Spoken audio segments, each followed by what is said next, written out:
ಕಣ್ಣೆದುರಿಗೆ ಕಾಣುತ್ತೆ. ಮಾತಾಡೋದಕ್ಕಿಂತ ಕೆಲಸನೇ ನಮ್ಮ ಸೈಡ್ ಜಾಸ್ತಿ ಮಾಡ್ತಾರೆ, ಅದು ನಿಮ್ಗೆ ಗೊತ್ತಿಲ್ಲ. ಹೌದಲ್ಲ ಸರ್, ನನ್ನ ಕ್ವಶನ್ ಇದು ಕ್ಯಾಶುಯಲ್ ಆಗಿ ನಿಮ್ಗೆ ಕೇಳ್ತೀನಿ. ವರ್ಷಕಟ್ಟೆಗೆ 29 ಕೋಟಿ ಅನುದಾನ ರಿಲೀಸ್ ಆಗಿದೆ. ನನ್ನ ಹತ್ರ ಅದು ರೆಕಾರ್ಡಿಂಗ್ ಇದೆ, ರೆಕಾರ್ಡಿಂಗ್ ಇದೆ. 29 ಕೋಟಿ ಅನುದಾನ ರೆಕಾರ್ಡಿಂಗ್ ಆಗಿರುತ್ತದೆ. ಇವರು ಅಲ್ಲಿ ಗುದ್ದಿ ಪೂಜೆ ಮಾಡ್ತಾರೆ, ವರ್ಷಕಟ್ಟೆನ ನಾನು ಡೆವಲಪ್ ಮಾಡ್ತೀನಿ ಅಂತ ಹೇಳ್ತಾರೆ, ಓಕೆನಾ? ಆದರೂ ಸಹ ವರ್ಷಕಟ್ಟೆ ಯಾವುದೇ ಡೆವಲಪ್ಮೆಂಟ್ ಆಗಿಲ್ಲ. ಜಸ್ಟ್ ಒಂದು 3-4 ಲಕ್ಷದಲ್ಲಿ ಒಂದು ಶೆಡ್ ಆಗಿಬಿಟ್ಟಿರೋಂಥದ್ದು. ತಮಗೆ ಗಮನ ತರಬೇಕಂದ್ರೆ ಅದಕ್ಕೆ ಆದಂಥ ಒಂದು ಸಪ್ರೇಟ್ ಡಿಪಾರ್ಟ್ಮೆಂಟ್ ಇದೆ ಸರ್.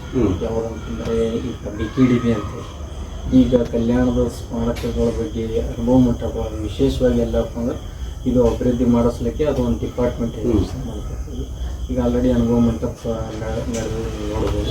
ಅದೇ ರೀತಿ ಈಗ ಸರ್ಕಾರ ಕೆಲವೊಂದು ಅನುದಾನ ಮಂಟಪ ಸಪ್ರೇಟ್ ಇಲ್ಲ, ಅನುದಾನನೇ ಸಪ್ರೇಟ್. ನಾನು ಹೇಳ್ತಾ ಇರೋದು ಅನುದಾನದ ಬಗ್ಗೆ ಮಾತಾಡ್ತಾ ಇರೋದು. ಅನುಭವ ಮಂಟಪದ ಅನುದಾನನೇ ಸಪ್ರೇಟ್, ಪರಶಕಟ್ಟೆ ಅನುಭವನೇ ಸಪ್ರೇಟ್. ಬಿಫೋರ್ ಅನುಭವ ಮಂಟಪ ಹುಟ್ಟೋಕ್ಕಿಂತ ಮೊದಲು ಪರಶಕಟ್ಟೆ ಹುಟ್ಟಿದ್ದು, ಅದಕ್ಕೆ ಕರೆಕ್ಟ್ ಅಲ್ಲ? ಪರಶಕಟ್ಟೆ ಅಂತಂದ್ರೆ ಅನುಭವ ಮಂಟಪ ಹುಟ್ಲಿಕ್ಕೆ ಪರಶಕಟ್ಟೆ ಒಂದು ದಾರಿಯಾಗಿದ್ದು. ಆ ಪರಶಕಟ್ಟೆನೇ ಡೆವಲಪ್ಮೆಂಟ್ ಆಗಿಲ್ಲ ಇನ್ನೊಂದು, ಕರೆಕ್ಟಾ? ಆ ಪರಶಕಟ್ಟೆನ ಇವರು ಸ್ಟಾರ್ಟ್ ಮಾಡಿದಂಥ ಟೈಮಲ್ಲಿ, ಗುದ್ಲಿ ಪೂಜೆ ಮಾಡಿದಂಥ ಟೈಮಲ್ಲಿ ಒಂದು ಸ್ಟೇಟ್ಮೆಂಟ್ನ ಕೊಡ್ತಾರೆ ಇವರು.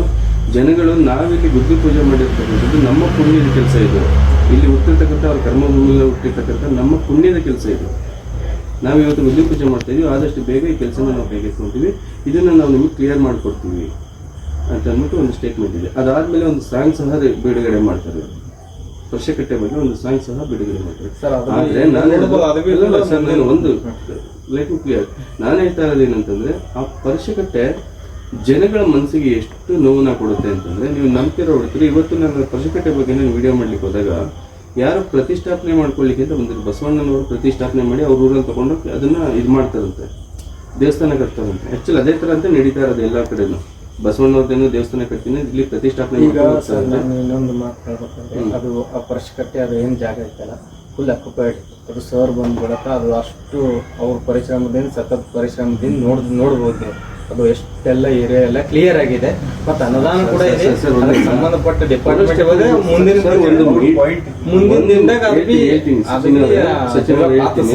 ಎಷ್ಟು ಒಂದು ಮೀಡಿಯಾ ಅಂತಂದ್ರೆ, ನಾನು ಓರಲ್ ಆಗಿ ಅಂತ ಮಾತಾಡಕ್ ಬರಲ್ಲ. ನೀವೇನು ಅವ್ರು ಬರೋಕ್ಕಿಂತ ಮೊದಲು ಅದು ಅಕ್ವೈರ್ ಆಗಿತ್ತು, ಅದನ್ನ ಬಿಡಿಸಿದಾರೆ ಹೇಳ್ತಿದ್ರೆ, ಅದೆಲ್ಲ ಕಂಪ್ಲೀಟ್ ಡಾಕ್ಯುಮೆಂಟ್. ನಾನು ಯಾವುದೇ ಒಂದು ಕ್ಷೇತ್ರಕ್ಕೆ ಹೋದ್ರೆ, ನಾನು ಬರೀ ಈ ಒಂದು ಬಸವ ಕಲ್ಯಾಣದ ಬಗ್ಗೆ ಮಾತಾಡ್ತಾ ಇಲ್ಲ. 224 ಕ್ಷೇತ್ರಗಳು, ಯಾವುದೇ ಒಂದು ಕ್ಷೇತ್ರಕ್ಕೆ ಹೋದ್ರು ಬಿಫೋರ್ 1 ಕ್ಷೇತ್ರದ ಬಗ್ಗೆ ಕಂಪ್ಲೀಟ್ ಸ್ಟಡಿ ಮಾಡಿ, ಡಾಕ್ಯುಮೆಂಟ್ ಸ್ಟಡಿ ಮಾಡಿ ಹೋಗ್ತೀನಿ. ಯಾಕೆಂದ್ರೆ ಅವ್ರ ಕಡೆಯಿಂದ ನನಗೆ ಯಾವುದೇ ಕ್ವಶನ್ ಬಂದ್ರು ನಾನು ಅದನ್ನ ಕ್ಲಾರಿಟಿ ಕೂಡ ಇರ್ಬೇಕು ನಾನು, ಹೌದಲ್ಲ? ವಿತೌಟ್ ನನ್ನ ಸ್ಟೇಟ್ಮೆಂಟ್ ಅಥವಾ ವಿತೌಟ್ ನಾಲೆಜ್ ಏನು ಇಲ್ಲದೆ ನಾನು ಸೀದಾ ಹೋಗಿ ನಾನು ಮಾತಾಡೋಕ್ಕಾಗಲ್ಲ. ಯಾವ್ಯಾವ್ದಕ್ಕೆ ಎಷ್ಟು ಕೋಟಿ ಅನುದಾನ ಬಿಡುಗಡೆ ಆಗಿದೆ ಅನ್ನೋದು ಸಂಪೂರ್ಣ ಮಾಹಿತಿ ಮಾಡ್ತೀವಿ. ನಿಮ್ಮ ಕ್ಷೇತ್ರಕ್ಕೆ KKRDB ಇಂದ ಬರುವಂತದ್ದು ಈ ಒಂದು ಬಸವ ಕಲ್ಯಾಣ ಕ್ಷೇತ್ರಕ್ಕೆ ಅದು ಬಂದು ವ್ಯಾಪ್ತಿ ಮೇಲೆ ಡಿಪೆಂಡ್ ಆಗುತ್ತೆ. ಅದು ವ್ಯಾಪ್ತಿ ಮೇಲೆ ಡಿಪೆಂಡ್ ಆಗಿ ಡಿವೈಡ್ ಆಗುತ್ತೆ. ನಿಮ್ಮ ಕ್ಷೇತ್ರಕ್ಕೆ 62 ಕೋಟಿ ರೂಪಾಯಿ ರಿಲೀಸ್ ಆಗುತ್ತೆ. ಈಗ 5 ವರ್ಷದಲ್ಲಿ ನಿಮ್ಮ ಕ್ಷೇತ್ರಕ್ಕೆ ರಿಲೀಸ್ ಆಗುವಂತದ್ದು 310 ಕೋಟಿ ರೂಪಾಯಿ ರಿಲೀಸ್ ಆಗುತ್ತೆ. ಆ 310 ಕೋಟಿ ರೂಪಾಯಿ ಏನಿದೆ, ಆ ಅಮೌಂಟ್ ಬಂದು ಶಾಸಕರ ಒಂದು ಹ್ಯಾಂಡ್ ಓವರ್ ಅಲ್ಲಿ ಇರುತ್ತೆ. ಅಂದ್ರೆ ಅದು DC ಸೈನಿಂಗ್ ಅಥಾರಿಟಿ ಮಾಡಿರ್ತಾರೆ. ಬಟ್ ಅದನ್ನ ಅವ್ರು ಇಂಥದಕ್ಕೆ ಯೂಸ್ ಮಾಡ್ಕೋಬೇಕು ಅಂತ ರೂಲ್ಸ್ ಇರಲ್ಲ. ಶಾಸಕರು ಅದನ್ನ ಅದಕ್ಕೆ ಆದಂತ KKRDB ಕೂಡ ಗೈಡ್ ಲೈನ್ಸ್ ಇದೆ ಸರ್.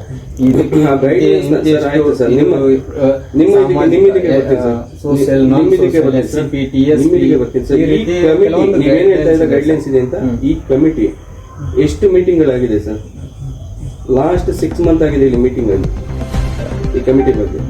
ಅದೆಲ್ಲ ನಾನು ಅದಕ್ಕೆ ಹೇಳ್ತಾ ಇರೋದು, ಪ್ರತಿಯೊಂದು ಮಾತಾಡಬೇಕಾದ್ರೆ ಇದು ನಮ್ಮ ಹತ್ರ ಇದೆ ಸರ್. ಇದು ನಾನು ಹೇಳೋದು, ನಾನು ಬ್ಯಾಂಗ್ಳೂರಲ್ಲಿ ನ್ಯೂಸ್ ಇಟ್ಟಿದ್ದೇನೆ. ನಿಮ್ಮ ಕ್ಷೇತ್ರದ ಬಗ್ಗೆ ನೀವು ಯಾವುದೇ ಒಂದು ವಿಚಾರ ನಾನು ಇಮಿಡಿಯೇಟ್ ಆನ್ಸರ್ ಕೊಡ್ತೀನಿ.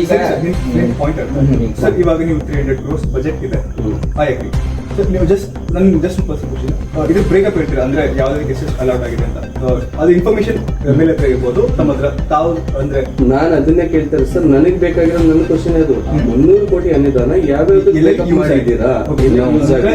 ಈಗ 300 ಬಜೆಟ್ ಯಾವುದೇ ಒಂದೇ ಕೆಲಸಕ್ಕಂತೂ ಇರಲ್ಲ. ಸೊ ಅಂದ್ರೆ ನಿಮ್ಗೆ ಬೇರೆ ಬೇರೆ ಕಡೆ ಇರುತ್ತೆ. ಅಂದ್ರೆ ಸರ್ ನಿಮ್ಗೆ ಏನಾದ್ರು ಒಂದು ಐಡಿಯಾ, ನೀವು ಪರಿಶೀಕರಣೆ ಅಂತ ಅಂದ್ರೆ ಸರ್, ಅಂದ್ರೆ ಅಟ್ಲೀಸ್ಟ್ ನಮ್ಮ ಮರುಕ್ಷೇತ್ರದಲ್ಲಿ ತುಂಬಾ ಸೆನ್ಸಿಟಿವ್ ಟಾಪಿಕ್ ಅದು. ಯಾರಿಗೋಸ್ಕರ ಯಾವ್ದು ಯಾರೇ ಮೇಲೆ ಇರ್ಲಿ, ತುಂಬಾ ಸೆನ್ಸಿಟಿವ್ ಟಾಪಿಕ್. ಅಂದ್ರೆ 2 ಲಕ್ಷ ಯಾರಿಗೂ ಅಫೆಂಡ್ ಆಗ್ತಿರೋರಿಗೆ ತುಂಬಾ ಸೂಕ್ಷ್ಮವಾಗಿ ಇದನ್ನ ನ್ಯಾವಿಗೇಟ್ ಮಾಡಿಬಿಟ್ಟು ಒಂದು ಸೊಲ್ಯೂಷನ್ ತರಬೇಕಾಗುತ್ತೆ. ಇಲ್ಲಿವರೆಗೂ ಯಾರು MLA ಆ ಕೆಲಸನ ಕೈಗೆ ತಗೊಂಡಿಲ್ಲ. ಡಿಫ್ರೆಂಟ್ ಅಂದ್ರೆ ನೀವು ಕೇಳಿಲ್ಲ.